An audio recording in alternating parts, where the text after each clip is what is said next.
Such a beautiful day in the neighborhood. Yes, it Beautiful is. day in the neighborhood. It's a hot day. It's a hot day, but it got just cold down here. It was 85 degrees. Now it's like 60. Yeah, the weather's on some wonky donk. Like we just gotta go with the flow and make it work. It was a cold 66 out here because I was hot yesterday. So I wore shorts today and I froze my ass off. I'm like, damn. That's why I made my chocolate, my hot chocolate. I made a hot chocolate matcha with almond coconut, freshly made almond coconut milk. Damn. I do my own, make it from scratch. Bang it. Yeah, I like that. I guess it's time to introduce ourselves. Yes, sir. So, peace, y'all. It's your girl, Wendy Zizzo. This is Nappy Red. Kirk. We are Awareness Academy 411. Here to give you the 411 on our perspective of just life and things and what's going on, and you doing the best that you can, because we doing the best we can. We gonna offer what we can, and it's for educational purposes only. We are here purely for educational purposes. Take it, apply it. If it don't, let it fly with it. And it's on you. So absolutely. So one of the things we was talking about before we got on, it was these relationships. A lot of people are just going through these. Well, best way to put it, there's like poop in the dating pool right now. Poop. I'm trying to be PG-13. It might shit gonna come out anyway. See, there you go. Sugar, honey, iced tea. That's it. But so it's like with all these different things going on with dating, like you got these gender wars of how men feel toward women and women feel toward men, and then how would you know when you actually found something that's actually worth your time, and what telltale signs or red flags or green flags do you see to know that you on the right track with somebody? Because we can be on the same train, wrong track, right track, wrong train. Yeah, I know one. Alive. I know one when people like you messing with somebody and everything's going cool and stuff, and when they be like, can I borrow some money because my phone ready to get turned off? Yeah, that's a red flag. That's a big red flag. That's a big red flag. Listen, their finances must be messed up if something like that. That's something to be. That's something to be to worry about. I think when it comes to this relationship situation, I think one of the most important things we got to think about is, are they financial? What's their credit score? It's important. What's their credit score? No, because you got because that helps determine their agenda, like what they're really there for. Do they see a meal ticket from you, or they really genuinely like you? Also, background check. All the bad habits and stuff like that. Like, what is the bad habits? Like, getting to know somebody and give it time. You have to have your fights, because if you don't have no fights with somebody, it will never be a perfect time to marry somebody until you see how they are when they're angry.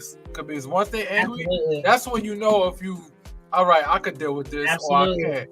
Right. And I think a lot of people live off that honeymoon stage, because the first couple of months is the honeymoon stage. Mm-hmm. So you kind of like ignore the red flags, or you don't see them. Or you see them and you ignore them. Yeah, you just like, I'm act like I didn't see that. It'll get better with time. Yeah. I could change them. Like, no. What you see?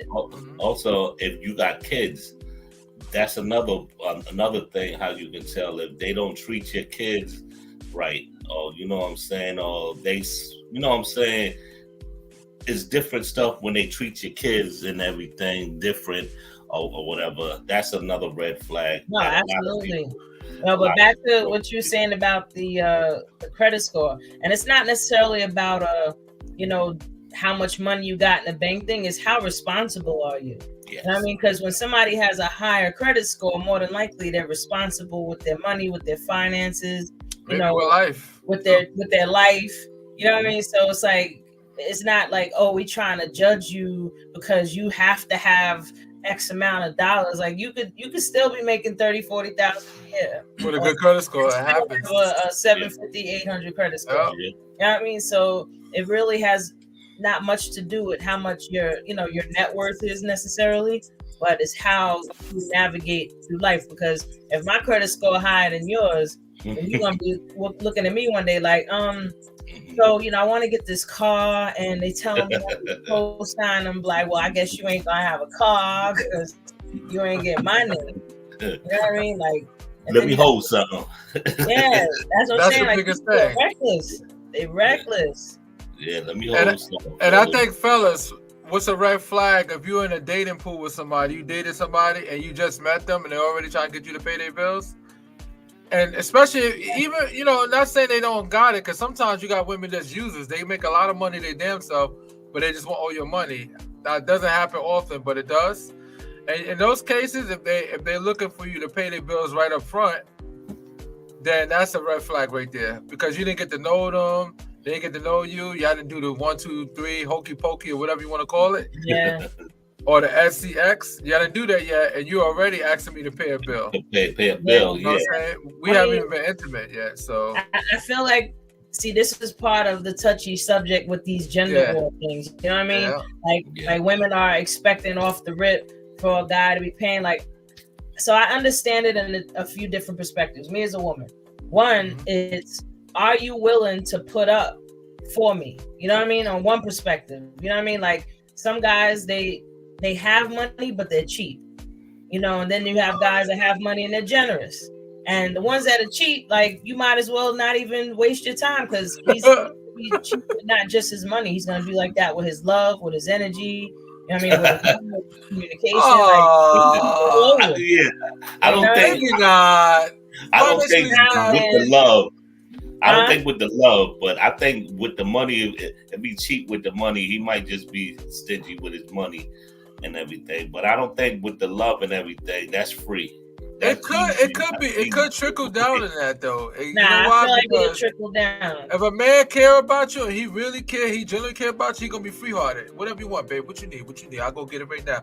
Oh, you need, and then I'm not talking about big stuff. I'm talking about little stuff. Hey, I go to the store. I got this. I take this.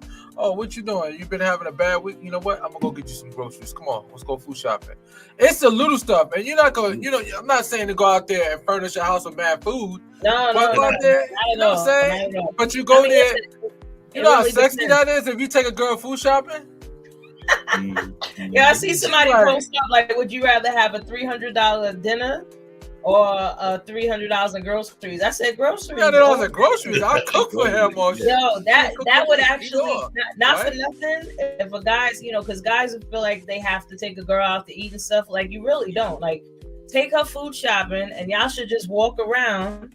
And y'all can talk to know each other. You can see what her eating habits is like. Do y'all eat the same stuff? Because ultimately, whenever you get with someone, you want to be on the same wavelength with a lot of different things. You know what I mean? Like, if one person is a health nut and the other person is a junkie, it's going to eventually, clash, unless if the junkie is willing to learn and want to come over to being more healthy. You know what I mean? But yeah, that's actually a cute date.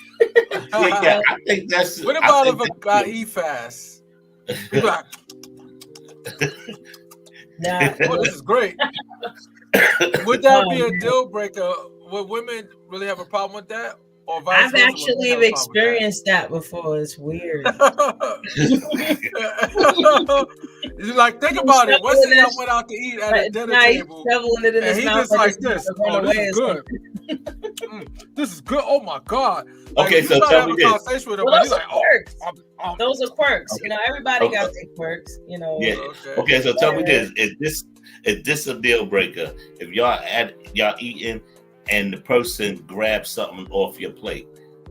Oh, hell no. What, boo-boo? I don't know you like that. No, don't be just inviting yourself. No, you gotta ask for permission to come into the space. Like, this is the feast, right? Like, what you doing? You can't come in. You like when you get too close to a dog or something, and they like, don't get too close. That's a flag right there. That's a red flag. No, that's definitely a red flag. Flag. Or somebody getting in your car and just going through all your stuff, like opening stuff, looking through things. Like, why you being so? Didn't your mama teach you not to touch things that don't belong to you?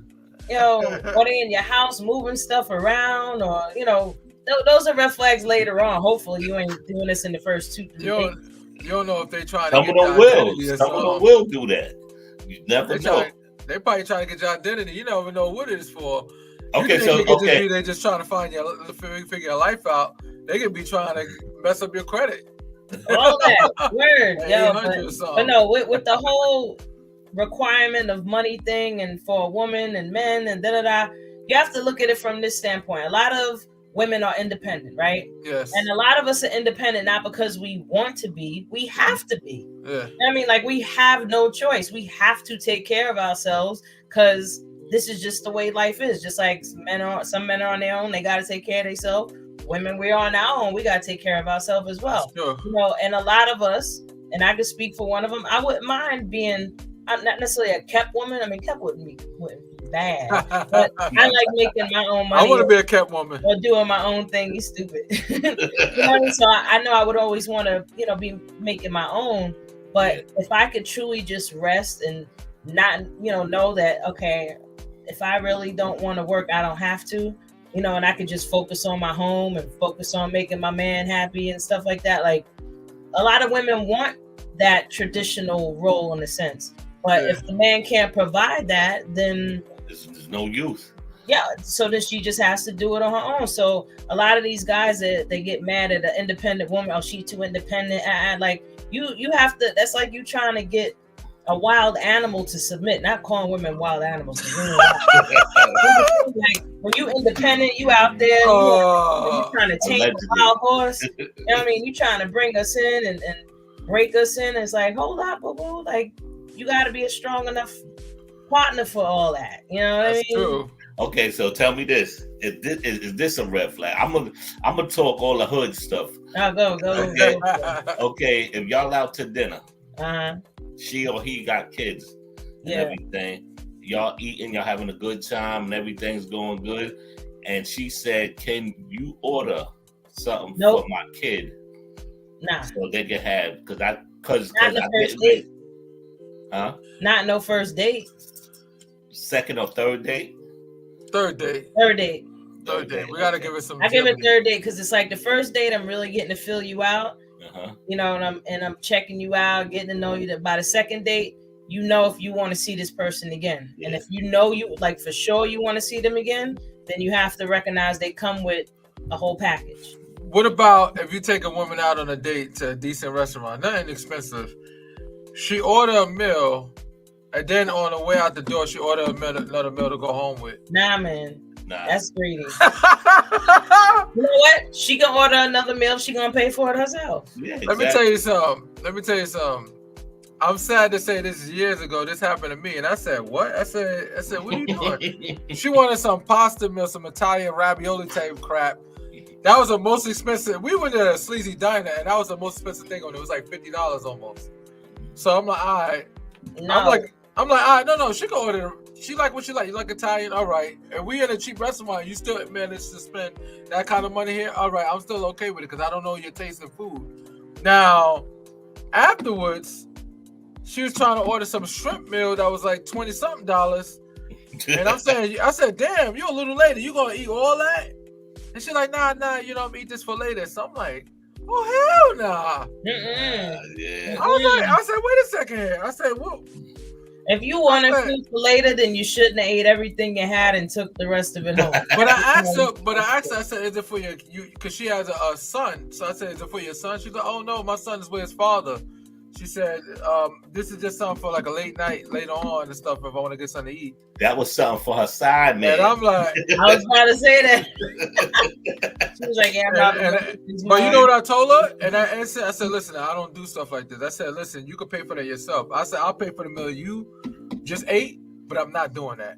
And I don't mean to be rude or disrespectful, but I feel like you're trying to take advantage of me. Nah, she's being rude and disrespectful. And she's like, oh no, I didn't mean it that way. I'm so sorry. So you know what I did, right? I paid for the meal. She didn't get it. She didn't order it. And then I dropped her off. And she was calling me every day afterwards. I answered my phone and I blocked her. Good. I still gonna pay your meal because I'm a gentleman at the end of the day. And I already went out to eat. I already ate my meal, so I can't just get up and leave. And I'm not gonna fight with her to say, oh, pay your side, B. No, I'm just gonna do what I gotta do. Nah. You did the right thing, and you nipped it in the butt. You dodged the bullet with that one. Yeah. Like you definitely dodged Big bullet. bullet. But what one of the red flags though that you mentioned before too, which is so important, is when someone is mad and how they treat you.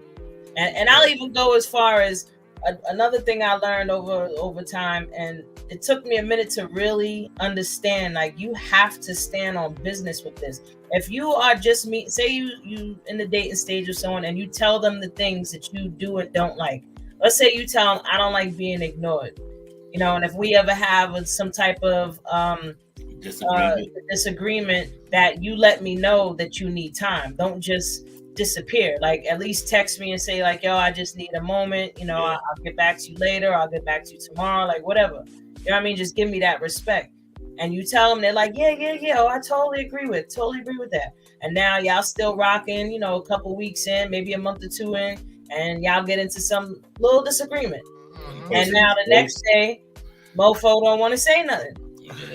So for as a woman, the first thing I would think is something happened to you. You know what I mean? Like, if I'm not hearing, if I'm used to a consistent type of communication with you, and all of a sudden that's broken, the first thing I'm gonna want is something wrong. That's true. So you could either, all right, wait to see what happens, or now, okay, let me check on the Instagram or whatever, see if they've been posting. And then I see you posting on your Instagram or posting on your Facebook. I'm like, okay, so you playing in my face right now. So, okay, I got you. So now I have to, as a woman, and this is what I mean, like, stand your ground, like, for real, is you can't fuck with them no more after that. Like, that's you have to nip it in the butt. I don't care how much you like them. I don't care how much you think that this could be the one. That is not the one. Because if they know you don't like being ignored, and you told them and they agreed, and then they did it anyway, and then now the next day, you hit them up once or twice, they don't respond. Okay, cool. And now the next day they want to hit you back like, yeah, I just needed a moment, blah, blah, blah. All right, cool. Take care of yourself. Like, you have to, because if you allow that one little thing, that's him checking your temperature. He's looking to see, or she looking to see, are you going to accept my bullshit? And then they're going to do it again in some other way or worse. And that's behavior science. Yeah, that's definitely so. That's behavior science. Behavior stay like this. It goes like this. It doesn't stay still. So yeah, teach people how to treat you. That's the most important thing. Yep. And you can't renege on it. You really got to stand on business, because that's how, one, you honor your own boundaries, right? Two, in the long run, you just saved yourself from a hell of a headache. You know what I mean? Because they might not do something right away, but they definitely will. Because they already told you they don't truly respect you. You know what I mean? Like, that's disrespectful to do that to somebody. Mm-hmm. Okay. So that's important. Yeah. Another thing is, would you go out, either boy or girl, if they got children's with baby mama drama? If you see it, but you think she can be or he can be the one, would you go through that drama? Nope. Nah. And it's an age you for know me. What? I'm gonna tell you why. If I see how he interacts with her, that's how he'll eventually interact with me. Like, I've actually had a situation like that where the dude had a young child, and even if, let's say they have a child that's older than, or yet younger than 5. Anything younger than 5, the emotions too much still. Way too much still. 10 and up. You know what I mean? And y'all been broken up since they've been like little. Yeah. You know what I mean? But if it's that young, like, I seen him arguing with her over the phone, and I'm like, oh no. Emotional connection. Yeah. That's whether it's negative or not.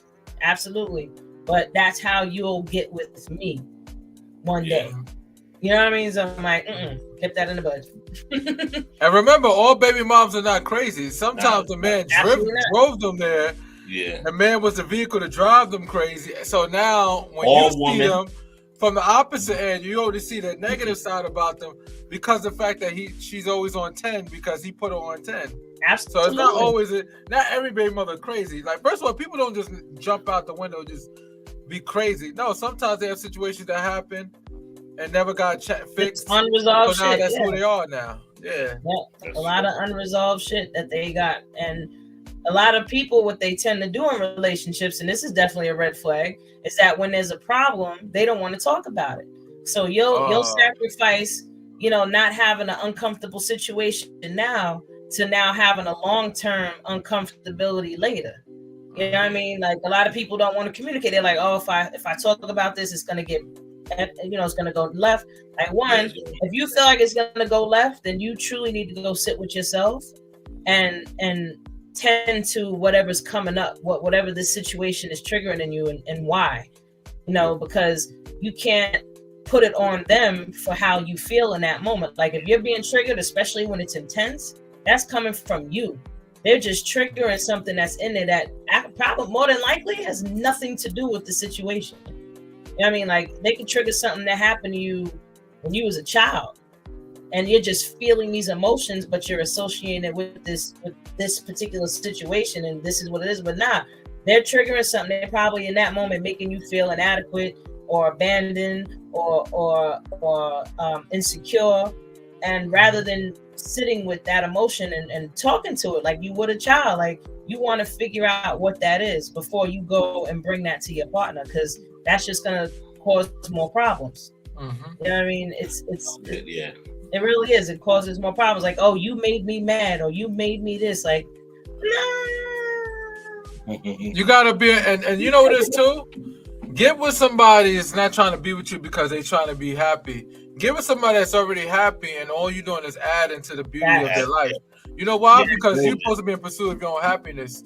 You supposed to let other people be responsible for your happiness. Because the same way they can be responsible for your happiness, if you give them that power, the same way they could be responsible for when you're angry and mad and doing all kinds of wild stuff. So you don't want to give nobody that energy. You control. You can't control what people say, but you can control what you do next. Absolutely. So it's all about keeping your mind straight no matter what the circumstances. Don't get me wrong. Everybody has a right to blow up every now and then. But at some point, you got to take ownership for your reaction. And everything don't deserve a reaction. If somebody say something negative to me, it doesn't necessarily mean I have to say something back. It's no countermeasure with fire, because all you're doing is throwing fire on fire. It only goes like this. Mm-hmm. You just throw more fuel on the fire. I got another one. Say if you chilling with the man or girl, everything's going good. Now 2 weeks y'all into everything, and you find out that person takes pills for schizo or something. Ooh, are you rummaging through their medicine cabinet and Googling shit? Woo! But I'm saying everything is cool. Like, when that man or that girl is on her medicine, everything is cool and everything is good. You didn't see nothing crazy. Well, listen, that's totally up to the person and what they're willing to deal with. Because whether it's something as extreme as a mental illness or different quirks that a person may have, you have to choose your level of fuckery that you're willing to deal with from somebody, because everybody's coming with some level of fuckery. You know what I mean? So you have to be like, okay, how much could I actually tolerate? Yeah. You know what I mean? Mm-hmm. Now that's exactly true. That's real, because everybody, and it's the same with love. You know, you want to be with someone that loves the way you want to be loved.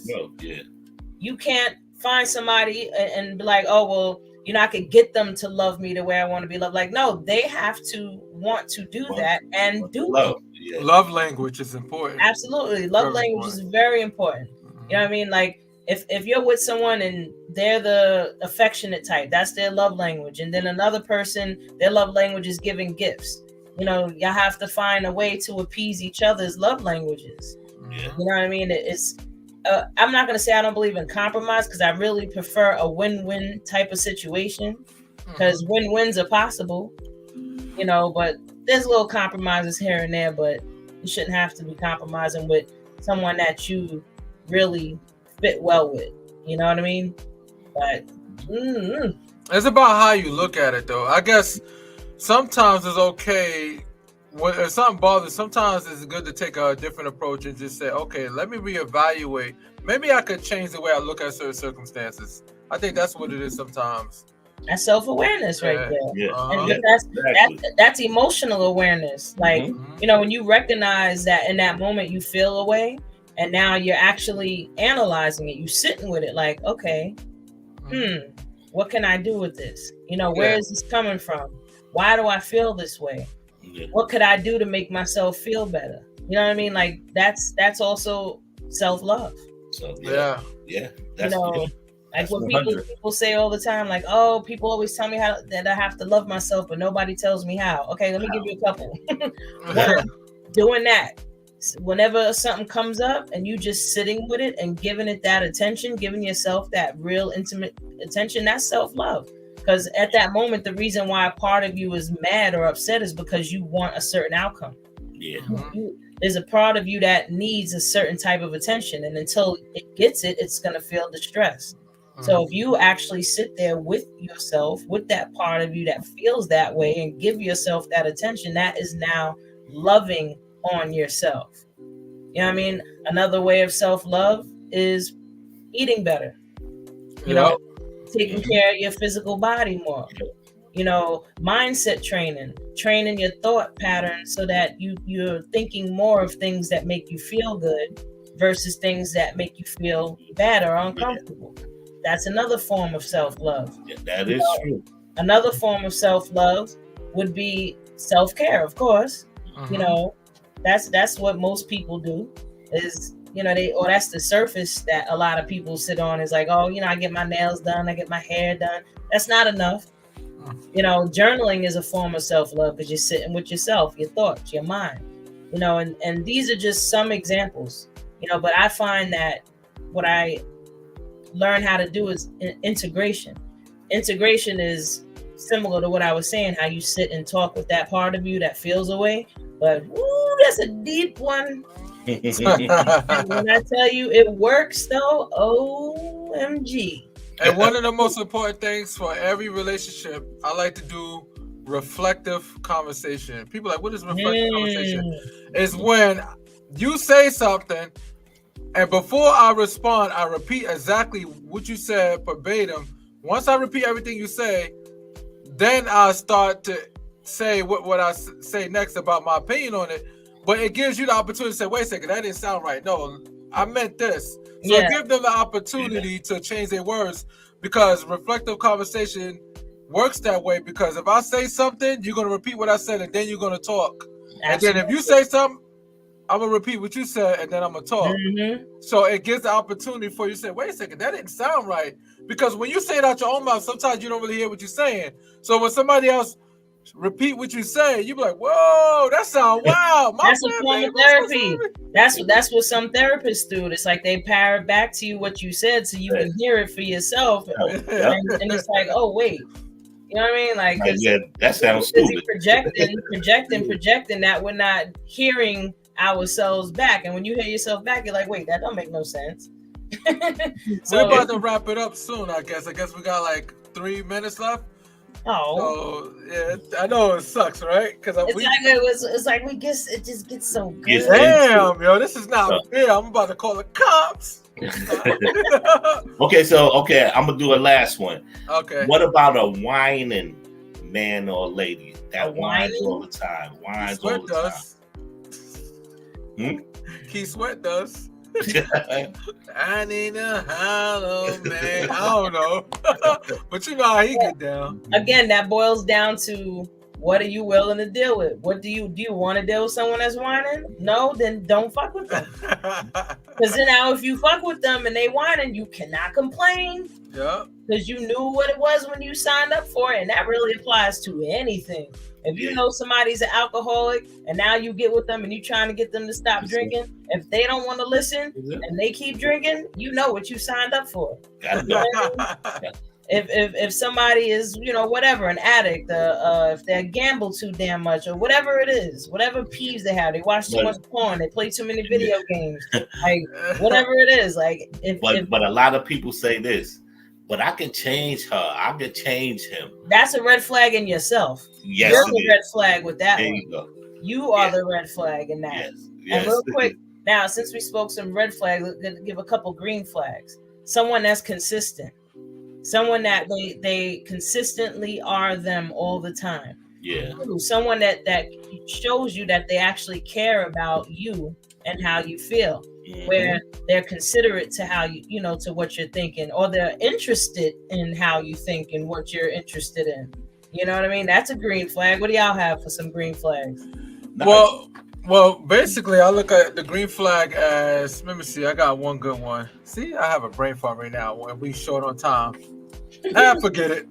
I think a green flag is that person want to see you win, and they want to win with you. If they got that mindset to do that, that's a win-win. Hold that person. And long as they know that love is an action. Love is an action. Everything they do is an action, because when you look at love and say, I love you, and that's it. No, love is what you do. Anybody can say I love you, but it's your actions what determines if you love me or not. Yeah.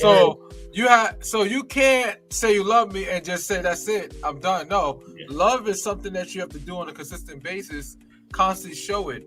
It has to constantly be shown. You don't have to necessarily use the words, but you have to show me the things you do for me the same way I will show the things I do for you. Absolutely. Consistency and consideration too. Yes. You know, and consideration, there's so many little things to consider with someone. You know what I mean? Like, if you know somebody is anal about the way they keep things in their house and you're there, don't move their stuff around. Yeah, exactly. That's it. You know what I mean? That's me.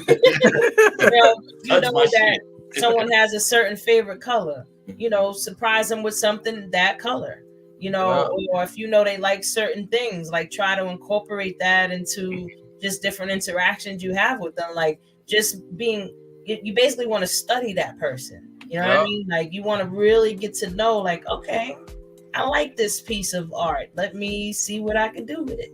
Yeah. She's a piece of art. Yeah, so we all pieces of work, boo boo. We all pieces of work. So Zizzo, you gotta bring it in for us, because now we got. Yeah. So listen, I know if anyone out there enjoyed today's show, please comment, share, like, you know, let everybody know about Awareness Academy 411. And again, I am your girl Wendy Zizzo, Nappy Red, Kirk the Jerk.